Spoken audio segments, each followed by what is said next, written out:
આકૃતિ સહિત અથવા તો આકૃતિ સાથે વિવિધ પ્રકારના વીજળીના પ્રહારો જણાવો. તો લાઇટનિંગ સ્ટ્રોકના બે પ્રકાર છે, એ ટાઈપ સ્ટ્રોક અને બી ટાઈપ સ્ટ્રોક. એ ટાઈપ સ્ટ્રોક એટલે જનરલી ઉપર તરફ એટલે કે અપવર્ડ લીડર સ્ટ્રોક હોય છે, અને બી ટાઈપ એટલે કે નીચે તરફ એટલે કે ડાઉનવર્ડ લીડર સ્ટ્રોક.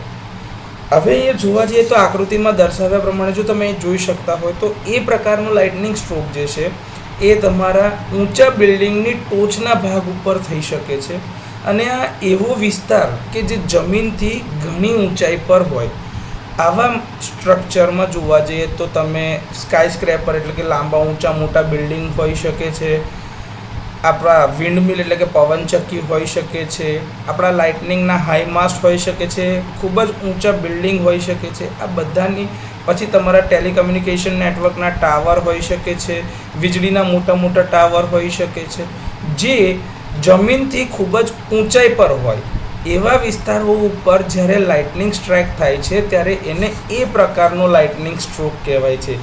એમાં જે આ ચાર્જ ક્લાઉડ એટલે કે જે વાદળ દેખાય છે એના કરતાં ઓપોઝિટ પોલારિટી એટલે કે વિરુદ્ધ પોલારિટીનો ચાર્જ એમાં ઇન્ડ્યુસ થતો હોય છે. બી ટાઈપના સ્ટ્રોક જો આકૃતિમાં જોઈ શકાતા હોય તો આ એવા પ્રકારના લાઇટનિંગ સ્ટ્રોક કે જે સીધા જમીન ઉપર થાય છે, કે જે ઊંચા બિલ્ડિંગને એના ઉપર પડતા નથી. જનરલી એનું પોટેન્શિયલ ઓછું હશે અને એ ઓછા નુકસાનકારક છે, કારણ કે સીધા જમીન પર પડે છે અને સીધા અર્થ થઈ જશે એટલે નુકસાન થવાની સંભાવના ઘટી જાય છે. તો આ રીતે બે પ્રકારના વીજળીના સ્ટ્રોક એટલે કે લાઇટનિંગ સ્ટ્રાઇક્સ થઈ શકે છે. એક પ્રકાર છે જે બિલ્ડિંગ અથવા તો ટોલેસ્ટ સ્ટ્રક્ચર જે લાંબા ઊંચા સ્ટ્રક્ચર છે એની ઉપર પડતા હોય, અને બીજા જે જમીન પર પડતા હોય. તો આ રીતે બે પ્રકારના વીજળીના પ્રહારો અથવા તો લાઇટનિંગ સ્ટ્રોક થાય છે.